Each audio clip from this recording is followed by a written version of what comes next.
South কলকাতার পূর্ববঙ্গীয় বংশোদ্ভূত আধুনিকা মেয়ে শালিনী প্রেমে পড়ে উত্তর কলকাতার একান্নবর্তী পরিবারের ছেলে পলাশের। আধুনিকা শালিনীর চোখের বিষ, যৌথ পরিবারের ক্যাচাল। অন্যদিকে পলাশের পরিবারে নিষিদ্ধ আছে বাঙাল বাড়ির মেয়ের অনুপ্রবেশ। পলাশ এবং শালিনী একে অপরকে নিজেদের সত্যতা লুকিয়ে বিয়ে করে নিলে বাড়িতে নেমে আসে এক দুরন্ত ঝড়। সেই সত্যি পলাশ কি পারবে তাদের নিজের বিয়ে বাঁচাতে? সেটাই দেখবো আজকের মুভির এক্সপ্লেনেশনে। মুভির নাম পলাশের বিয়ে। তাহলে চলো দেরি না করে এই সুন্দর মুভির এক্সপ্লেনেশন শুরু করা যাক। কাহিনী শুরু হয় উত্তর কলকাতার এক পাড়াকে দেখানোর মাধ্যমে। কলকাতার বাকি অংশের তুলনায় এই অংশে আধুনিকতার ছোঁয়া একটু কম লেগেছে। এক ব্যক্তি পাড়ায় পাড়ায় ঘুরে ভোটার লিস্টের নাম ঠিক করে বেড়াচ্ছেন। এক পর্যায়ে তিনি এসে পৌঁছান সুধাময়ী দেবীর বাড়িতে। এটা হলো আমাদের গল্পের মুখ্য চরিত্র পলাশের বাড়ি। কাকা, জেঠু, জেঠিমা এবং কাকিমাদের নিয়ে পলাশের একান্নবর্তী বড় পরিবার। নিউক্লিয়ার ফ্যামিলি যখন এই শহর কলকাতায় ছড়াছড়ি, তখন এই পরিবার যেন বিরল। সুধাময়ী দেবী কড়া শাসনে 4 ছেলে এবং বৌমাদের এক ছাদের তলায় রেখেছেন। এই হলেন পলাশের বাবা গজেন চ্যাটার্জি, আর উনি হলেন পলাশের মা বিরাজ, আর এনারা হলেন পলাশের বাকি 4 কাকা এবং কাকিমা। পলাশ হলো এই বাড়ির বড় ছেলে, গজেন চ্যাটার্জির একমাত্র ছেলে। এই বাড়ির 3 বউয়ের মধ্যে একজন বাঙাল, যেটা এই পরিবারের চক্ষুশূলের কারণ। এই বাড়িতে সবকিছুই অ্যালাও আছে শুধুমাত্র বাঙাল পরিবারের মেয়ে ছাড়া। সুধাময়ী দেবীর বয়স 79। মৃত্যুর আগেই তার ইচ্ছা বড় নাতি পলাশের বিয়ে দেখে যাবা। তার আগে তার মরেও শান্তি নেই। মা সব ছেলেদের কড়া সুরে বলে দেয় এই 1টি বছরের মধ্যেই তিনি তার বড় নাতি পলাশের বিয়ে দিয়ে বাড়িতে নাতবউ আনতে চান। কাহিনীর পরবর্তীতে আমাদের মুখ্য চরিত্র পলাশকে দেখানো হয়। বর্তমানে সে আইটি সেক্টরে একটি বড় চাকরি পেয়েছে। একান্নবর্তী এই পরিবারে পলাশ বড় হলেও তার চিন্তা ভাবনা বেশ আধুনিক। বাড়ির লোকজন এসে পলাশকে জানায় খুব শীঘ্রই তার বিয়ের ব্যবস্থা করা হচ্ছে। কিন্তু পলাশ এই সেন্টিমেন্টাল সুরসুরানিতে পাত্তা না দিয়ে বলে ওঠে, আমার বউ আমার বিয়ে, তাহলে আমি কখন বিয়ে করব এবং কাকে করব সেটাও আমি ঠিক করব। এদিকে বাড়িতে বাঙাল বউ রত্নাকে নিয়ে বাঁধে গন্ডগোল। রত্নার ওঠা বসা, খাওয়া দাওয়া, চালচলন, এমনকি প্রিয়তল ইস্ট বেঙ্গলের প্রতি অত্যধিক ভালোবাসা নিয়ে সকলের মধ্যে বাঁধে গোল। এরই মধ্যে সেজু কাকা এসে জানায় পলাশ বাড়ির পছন্দে বিয়ে করতে নারাজ। বাড়ির লোকেরা পড়ে মহা চিন্তায়। এদিকে রাত হলে পলাশ অফিস থেকে সোজা গিয়ে পৌঁছায় একটি বারে, আর এখানেই তার নজর চায় একটি মেয়ের দিকে। হাসি খুশি, প্রাণবন্ত, বাঁধন ছাড়া এবং অত্যধিক স্মার্ট মেয়ে শালিনী, যাকে দেখে প্রথম দেখাতেই পলাশ তার প্রেমে পড়ে যায়। শালিনী যেমন ছিল সুন্দরী, তেমনই সাহসী।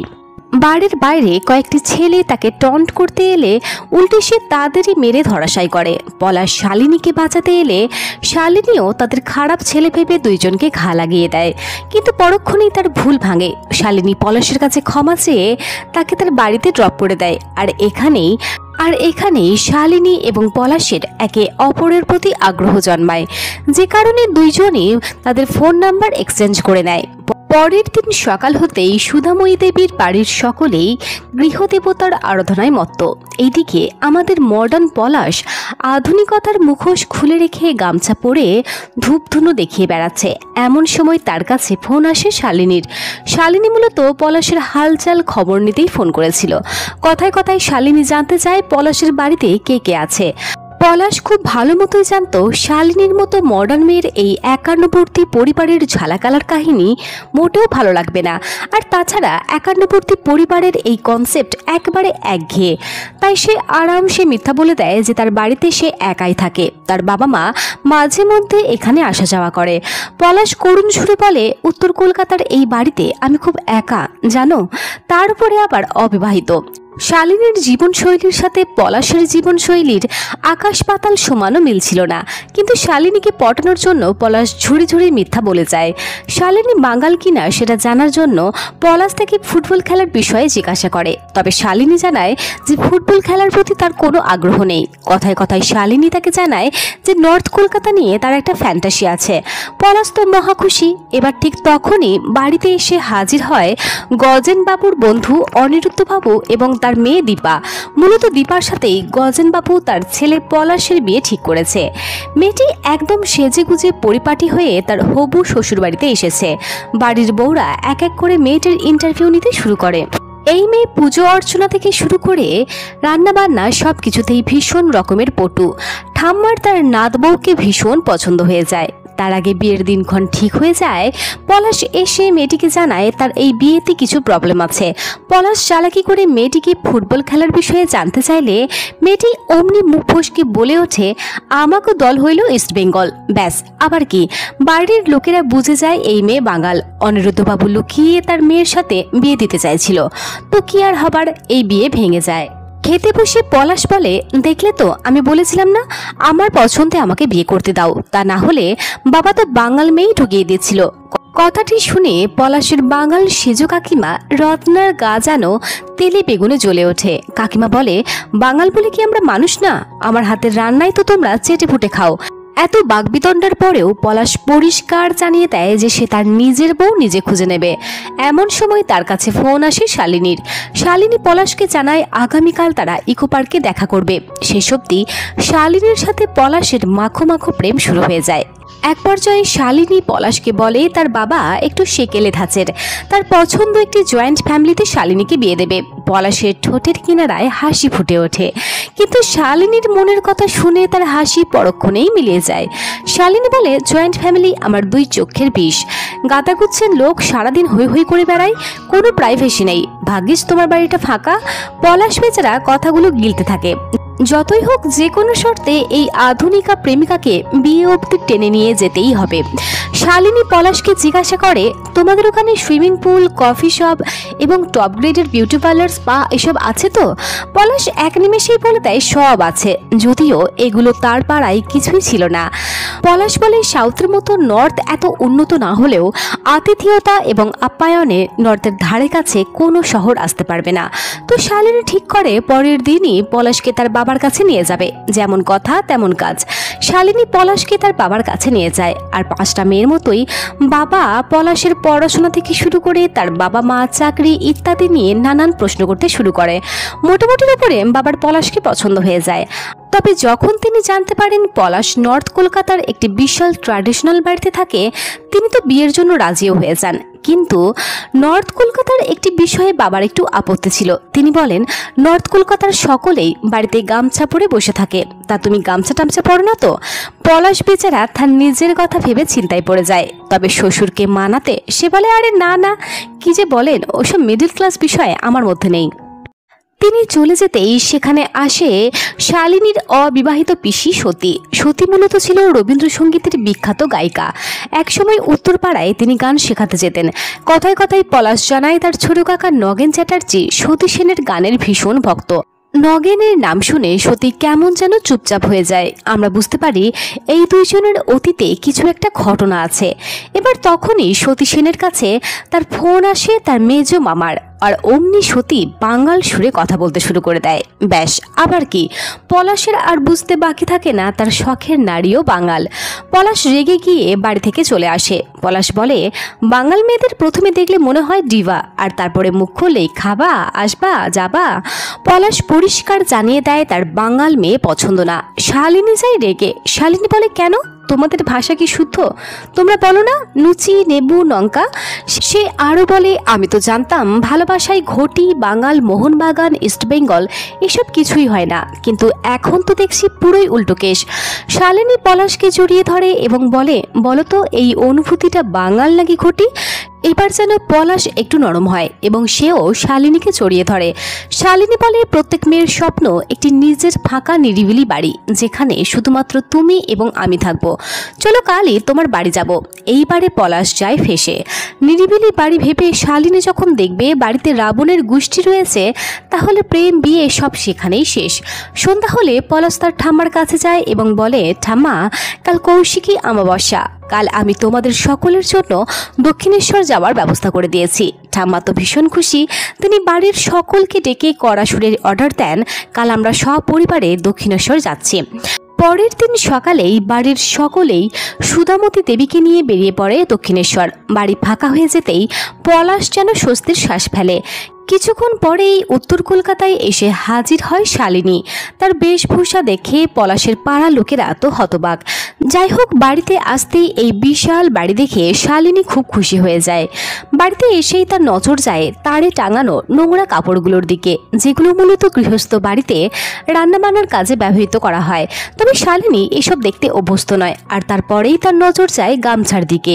শালিনী নাক সিটকিয়ে সেই গামছা নিচে ফেলে দেয়। ওইদিকে বাড়ি থেকে কিছু দূর আসতেই সুধা দেবীর মনে পড়ে তিনি তার জর্দার কৌটো বাড়িতে ফেলে এসেছেন। তাই সেই কৌটো নেওয়ার জন্য তাদের আবারও বাড়িতে ফিরে আসতে হয়। পলাশের সেজো কাকা এবং ছোট কাকা বাড়িতে আসতেই পলাশ শালিনীকে ছেড়ে দৌড়ে নিচে গিয়ে তাদের কাছে আকুতি মিনতি করে বলে, ওপরে শালিনী এসেছে, আমার প্রেমিকা। ও জানে এই বাড়িতে কাজের লোক ছাড়া আর কেউ থাকে না। ও যদি জানতে পারে তোমরা এই বাড়িতে থাকো তাহলে ও আমার সঙ্গে কোনো সম্পর্ক রাখবে না। পলাশ ছুটে যায় তার ঠাম্মার কাছে এবং তার হাতে পায়ে ধরে অনুরোধ করে বলে, ঠাম্মা, বাড়িতে আমার প্রেমিকা শালিনী এসেছে। ও জানে এই বাড়িতে আমি একা থাকি আর কয়েকজন কাজের লোক আছে। তোমরা আজকের দিনটা একটু ম্যানেজ করে নাও। নাতির প্রেমিকা যাতে তার হাত থেকে ফসকে না যায় সে কারণে ঠাম্মা তার নাতিকে নিশ্চিন্তে বাড়ি যেতে বলে। পলাশ দ্রুত শালিনীর কাছে এসে তাকে বাড়ি থেকে বাইরে নিয়ে যেতে চায়। এদিকে বাড়ির লোকেরাও ততক্ষণে বাড়ির ভিতরে চলে এসেছে। প্রত্যেকেই শালিনীর নজর থেকে বাঁচতে এখানে সেখানে লুকিয়ে পড়ে। শালিনী চলে যেতেই ঠাম্মা বলে, এই মেয়েকে তুই পছন্দ করেছিস? বগল কাটা কেমন একটা জামা পরে এসেছিল, এ আমার নাতবউ হতে পারে না? পলাশের সেজো কাকিমা জিজ্ঞাসা করে, মেয়ে বাঙাল না ঘটি? পলাশ বলে, এইসব ঘটি বাঙালে আমি বিশ্বাস করি না। আর এই মোহনবাগান আর ইস্ট বেঙ্গল করে করে কি আমার বিয়েটাই হবে না? পলাশ বুক ফুলিয়ে বলে ওঠে, শালিনীর পিসিকে জানো? বিখ্যাত গাইয়ে সতী সেন। সতী সেনের নাম শুনে বাড়ির সকলের মুখ হা হয়ে যায়। আর সব থেকে বেশি ঝটকা পায় পলাশের অবিবাহিত ছোট কাকা। রাত হলে পলাশ তার ছোট কাকার কাছে এসে জানতে চায়, এই বাড়ির সকলে সতী সেনের নাম শুনে এরকম ভিমড়ি খেলো কেন? কাকা বলে, যা করবি নিজের সিদ্ধান্তে করবি, এই বাড়ির কথা খবরদার শুনে নিজের জীবন নষ্ট করবি না। কিন্তু ঠাম্মা শালিনীকে এই বাড়ির বউ করে আনতে নারাজ। অন্যদিকে পলাশের কাকারাও বলে দেয় তাদের গুরুজন তাদের মা যেটা বলবেন সেটাই হবে। এবার সেই দিনই শালিনী পলাশকে না জানিয়ে তার বাবাকে নিয়ে পলাশের বাড়িতে চলে আসে। হঠাৎ করে বাড়িতে এতগুলো লোক দেখে, তাও আবার গামছা পরা মানুষজন দেখে বাবার মতো মেয়েও ঘাবড়ে যায়। পলাশ বলে, এরা আমার বাড়ির কাজের লোক। পলাশ যেই তাদের কাজের লোক বলল অমনি তারা নিখুঁতভাবে কাজের লোকের অভিনয় চালিয়ে যায়। কিন্তু ঠাম্মা এই বিষয়টা ভালোভাবে নেয় না। কিছু সময় পরে শালিনীর বাবার সামনে পলাশের বাবা মা আসে। কথায় কথায় শালিনীর বাবা জানায়, আমার আদি বাড়ি ছিল কুমিল্লায়। ব্যাস, আবার কি? বাঙাল শুনে পলাশের বাবা পরিষ্কার জানিয়ে দেয়, আমাদের বাঙালে একটু অ্যালার্জি আছে। আমাদের মোহনবাগানের বাড়িতে ইস্ট বেঙ্গলের মেয়ের কোনো জায়গা হবে না। এই কথা শুনে শালিনী বাবার হাত থেকে মিষ্টি কেড়ে নিয়ে প্লেটে রেখে রেগে গিয়ে বাবাকে নিয়ে বেরিয়ে যায়। বাড়ির সকলেই পলাশকে বলে, বাঙাল মেয়ের সাথে আমরা কোনোভাবে তোমার বিয়ে দেব না। তাছাড়া ওই মেয়ে আমাদের বাড়িতে এসে মানাতেও পারবে না। কিন্তু পলাশের ছোট কাকা পলাশের পক্ষ নিয়ে বলে ওঠে, পলাশ কাকে বিয়ে করবে সেটা তার সম্পূর্ণ পার্সোনাল ম্যাটার। কিন্তু ঠাম্মা বলে, কিসের পার্সোনাল ম্যাটার? এই বাড়িতে একটা গায়ে মাখার সাবানও কি পার্সোনাল আছে যে বিয়ে করার সিদ্ধান্তটাও পার্সোনাল হবে? এই কথা কাটাকাটির মধ্যেই বাড়িতে আসে শালিনীর পিসি সতী সেন। দীর্ঘ সময় ধরে সতীকে দেখে ছোট কাকার মন খুব খারাপ হয়ে যায়। অর্থাৎ এই দুইজনের এক সময় সম্পর্ক ছিল, কিন্তু সতী বাঙাল হওয়ার কারণে তার সাথে কজনের সম্পর্ক মেনে নেওয়া হয়নি।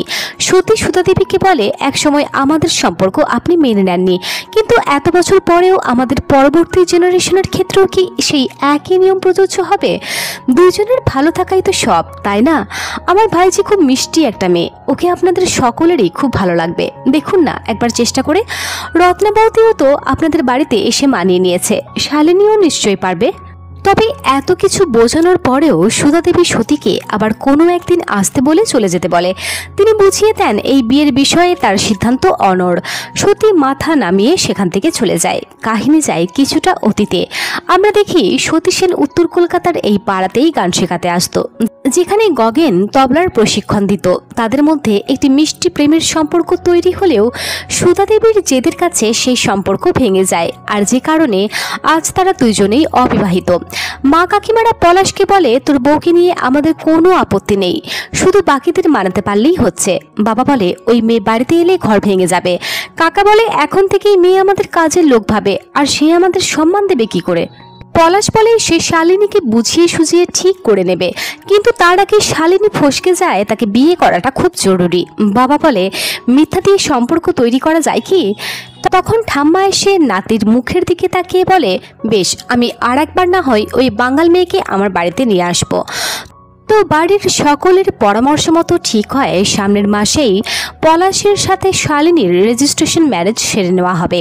অবশেষে পলাশ এবং শালিনীর রেজিস্ট্রেশন ম্যারেজ সেরে ফেলা হয়, আর সামাজিক বিয়ের আগেই শালিনী লুকিয়ে পলাশের কাছে চলে আসে। সামাজিক বিয়ের আগেই তারা রাত কাটাবে, এই বিষয়টা পলাশের বাড়ির লোকজনদের পছন্দ হয় না। পলাশের মা পরিষ্কার জানিয়ে দেয়, আজ রাতে এই মেয়ে বাড়িতে থাকলে পাড়া প্রতিবেশীরা আলোচনার শেষ রাখবে না, তাই ওর বাড়ি যাওয়াই শ্রেয়। কিন্তু ঠাম্মা সেই রাতের মতো বিষয়টা ম্যানেজ করে। পলাশ সেই রাতে শালিনীকে বোঝাবার অনেক চেষ্টা করে যে তুমি যাদের কাজের লোক ভাবছো তারা কেউ এই বাড়ির কাজের লোক নয়, বরং তারা হলো তার বাড়ির লোক। কিন্তু চেষ্টা করেও সে সেটা বলে উঠতে পারে না। পরের দিন সকাল হতেই শালিনী ব্রেকফাস্ট খেতে নিচে আসে, আর বাড়ির দৃশ্য দেখে সে তো হতবাক। এতদিন ধরে সে যাদের তার বাড়ির কাজের লোক ভেবেছিল তারা সকলেই তার শ্বশুর শাশুড়ি। শালিনী এসেছিল তাদের হাতের ব্রেকফাস্ট খেতে, অমনি শ্বশুর মশাই নতুন বউকে অর্ডার দেয় বাড়ির সকলের জন্য চা বানিয়ে আনতে। সবই যখন শালিনীর কাছে ধোঁয়াশা লাগে, তখন ঠাম্মি এসে জানায়, নাত বউ, আমরা কেউ তোমার বাড়ির কাজের লোক নই, বরং তোমার আপনজন, তোমার বাড়ির লোক। শালিনীর মাথায় যেন বাজ পড়ে। স্বামী স্ত্রী প্রাইভেসিতে একা কাটাবে ঠিক করে সে পলাশকে বিয়ে করেছিল, কিন্তু শেষ পর্যন্ত তার কপালে জুটল কিনা একান্নবর্তী পরিবার।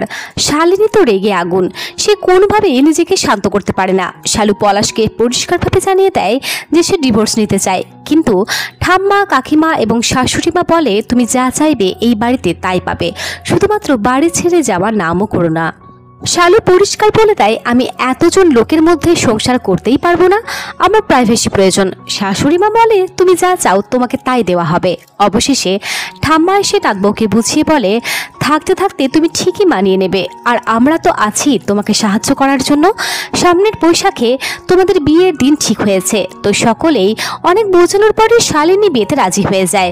তবে শালিনী একটি শর্ত রাখে যে আমাদের প্রাইভেসি দিতে হবে, আমাকে কেউ ডিস্টার্ব করলে আমি তখনই বাড়ি ছেড়ে চলে যাব। শালিনীর এই শর্তে বাড়ির সকলেই রাজি হয়ে যায়। অবশেষে সকলের অনুমতিতে পলাশের সাথে শালিনীর সামাজিক বিয়ে সম্পন্ন হয়। দুই পরিবারের লোকজন সাদরে একে অপরকে গ্রহণ করে। এই একই কাজ তারা সতী এবং খগেনের সময়ও করতে পারত। যদি সেই সময় সুধাময়ী দেবী তার ছেলের সম্পর্ক মেনে নিতেন, তাহলে তারাও হয়তো আজ পলাশ এবং শালিনীর মতো মিলিত হতে পারত। এবার আসে ফুলসজ্জার রাত। শালিনী এবং পলাশ যতবার ঘনিষ্ঠ হতে যায়, একবার পলাশের মা ঘরের ভিতরে আসে, না হলে হয়তো কাকিমা মশা মারার ধূপ খুঁজতে সেই রুমে চলে আসে। আর এই সবে শালিনী খুব অতিষ্ঠ হয়ে ওঠে। অবশেষে সমস্ত ঝঞ্ঝাট মিটে যাওয়ার পরে তারা মিলিত হয়। পরের দিন থেকে শুরু হয় এই একান্নবর্তী পরিবারে শালিনীর সংসার। জয়েন্ট ফ্যামিলিতে সবকিছুই সবার সাথে সবার আগে ভাগ করে নিতে হয়। এই বিষয়টিতে শালিনী কোনোভাবে মানিয়ে নিতে পারে না। সন্ধ্যা হতেই বাড়ির সকল মেয়েরা শালিনীর রুমে এসে লুডো খেলতে শুরু করে, যেটাতে শালিনীর প্রাইভেসি নষ্ট হয়। এবার রাত হতেই শালিনী সকলকে খাবার পরিবেশন করতে শুরু করে। শ্বশুরমশাইয়ের ইচ্ছা হয় কষা করে হাঁসের ডিমের ডালনা খাওয়ার, কিন্তু শাশুড়ি মা জানায় পলাশের বউ হাঁসের ডিম, ছোট মাছ এসব কিছুই খায় না। সামান্য বিষয়টি নিয়ে পলাশের মেজো কাকা বলে ওঠে, তাহলে তো দেখছি বাড়ি থেকে আমাদেরও খাওয়া দাওয়া সব উঠে যাবে। বিষয়টিতে শালিনীর চরম অপমান হয়। সে রেগে গিয়ে টেবিল ছেড়ে নিজের রুমে চলে আসে। পলাশ শালিনীকে বোঝাবার চেষ্টা করলেও শালিনী জানায় এতগুলো মানুষের মধ্যে সে নতুন, হতেই পারে তার কোনো একটা খাবার অপছন্দের, কিন্তু সেই খাবার জোর করে খেতে হবে এমন তো কোথাও লেখা নেই। শালিনী পরিষ্কার জানিয়ে দেয় যে সে এই এতগুলো লোকের সাথে মানিয়ে নিতে পারছে না, তাই সে এই বাড়িতে আর থাকবে না। কিন্তু পলাশ হানিমুন যাওয়ার বাহানা করে শালিনীকে ঠিক মানিয়েই নেয়। তারা ঠিক করে তারা থাইল্যান্ডের ক্র্যাবি আইল্যান্ড ঘুরতে যাবে। এবার এই আলোচনাটি সেজো কাকা পলাশের দরজার বাইরে থেকে শুনে ফেলে। পরের দিন সকাল হলে বাড়ির সকলে ছাদে বসে এই হানিমুনের বিষয়টিকে নিয়ে আলোচনা করতে থাকে। শালু ছাদে এলে তারা বলে, বৌমা ওইসব ক্র্যাবি আইল্যান্ড নয়, আমরা সকলে মিলে তোমাদের হানিমুনে মন্দারমণি যাব। এবার যায় শালিনী আরও ক্ষেপে। তাদের হানিমুনে গোষ্ঠী শুধু লোক চাপে তাদের সঙ্গে। এই বাড়িতে শালিনীর পক্ষে মানিয়ে নেওয়া আর সম্ভব হচ্ছিল না, তাই সে লাগেজ প্যাক করে বাড়ি থেকে বেরিয়ে যায়। বাড়ির সব লোকেরা তাকে বোঝাবার অনেক চেষ্টা করে, কিন্তু সেটাতে কোনো লাভ হয় না। শালিনী বাড়ি থেকে বেরিয়ে যেতেই হাজির হয় পলাশের বন্ধু। বন্ধু এসে পরিবারের লোকজনদের শালিনীর দৃষ্টিভঙ্গিটা বোঝায়। পলাশ বলে, শালিনীর রুমে গিয়ে হই হই করা তার একদম পছন্দ নয়। বাবা বলে, দেখ পলাশ, আমরা কোনোদিনও এটা ওর ঘর এটা আমার ঘর এইভাবে ভাবিনি। কাকিমারা বলে, শালিনীর এইরকমভাবে কথায় কথায় খারাপ লাগলে কি করে চলবে। সব কথা শুনে ঠাম্মা বলে, এই সব কিছুর মাঝে পলাশের খুব কষ্ট হচ্ছে, তাই ওরা যদি অন্য কোথাও গিয়ে ভালো থাকে তাই থাকুক। ছেলের আলাদা হয়ে যাবার কথা শুনে মা কান্নায় ভেঙে পড়ে। মা কেঁদে কেঁদে বলে, ভোরবেলায় আমার ছেলের টনসিল বেড়ে যায়, অর্ধেক দিন অফিস যাওয়ার সময় মোচা খুঁজে পায় না, ও একা একা কি করে সামলাবে। কিন্তু তারপরেও ছেলে বউয়ের সংসারের কথা ভেবে মা তাদের অন্যত্র সংসার করার অনুমতি দিয়ে দেয়। পরের দিন পলাশ এবং শালিনী উত্তর কলকাতার এই বাড়ি ছেড়ে অন্যত্র একটি আলাদা ফ্ল্যাট ভাড়া নেয়। বাড়ির লোকেরা চোখে জল নিয়ে ছেলেকে বিদায় দেয়। এবার যেন শালিনী তার মনের মতো সংসার পায়, কিন্তু পলাশের মধ্যে পরিবার ছেড়ে আসার একাকিত্ব কাজ করতে শুরু করে। পলাশের মন খারাপ দেখে শালিনী বলে, বিশ্বাস করো, এটাতে ওনারাও ওনাদের লাইফস্টাইল নিয়ে ভালো থাকবে এবং আমরাও। আসলে পলাশ আধুনিক হওয়ার যে ভানটা এতদিন করে আসছিল সেটা আসলে তার চরিত্রতে ছিলই না। সে আসলে উত্তরপাড়ার সেই একান্নবর্তী পরিবারটিকেই ভীষণ ভালোবাসে। বাবা মা কাকা কাকিমা হইচই সবকিছু ছেড়ে এসে পলাশের মধ্যে এবার একাকিত্ব আরও দ্বিগুণ মাত্রায় বেড়ে যায়। রাত হলে মায়েরও ছেলের জন্য মন কেঁদে ওঠে এবং মা তার ছেলে বউয়ের খোঁজ নিতে ফোন করে। মা জানতো ছেলের মন ভালো নেই, তাই মা ছেলেকে ভালো থাকতে বলে ফোন রেখে দেয়। পরের দিন দুইজনেই অফিসের উদ্দেশ্যে রওনা দেয়, কিন্তু তারা একটাও গাড়ি পায় না।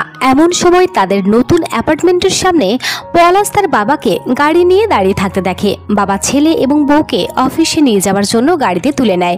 বাবা জানায় এখানে তার একটি কাজ ছিল, তাই সে এসেছে, কিন্তু পলাশ জানে বাবা তাকে অফিসে ছেড়ে দেওয়ার জন্যই এখানে এসেছিল। এই সব কিছুর মধ্যেই পরিবারের সকলেই যেমন তাদের ছেলেকে মিস করছিল, ঠিক তেমনই পলাশও বাড়ির লোকেদের মিস করতে শুরু করে। এক পর্যায়ে শালিনী পলাশের সাথে একটু রোম্যান্টিক সময় কাটাতে কাটাতে হঠাৎ নাচতে শুরু করে। পলাশ একটু অন্যমনস্ক ছিল, যে কারণে হঠাৎ সে শালিনীর হাত ছেড়ে দেয় এবং শালিনীর মাথা গিয়ে লাগে সেন্টার টেবিলের কোনায়। ঘটনাস্থলেই জ্ঞান হারায় শালিনী। পলাশ ভীষণ ভয় পেয়ে যায়। পাশাপাশি ফ্ল্যাটের সকলকে নক করে, কিন্তু কেউ দরজা খোলে না। উপায় না পেয়ে সে মধ্যরাতে বাড়িতে ফোন করে। মধ্যরাতে বাড়ির সকলে জানতে পারে তাদের আদরের বৌমার অ্যাক্সিডেন্ট হয়েছে। সেই রাতেই ছোট থেকে বড় সকলেই হাসপাতালে এসে হাজির হয়।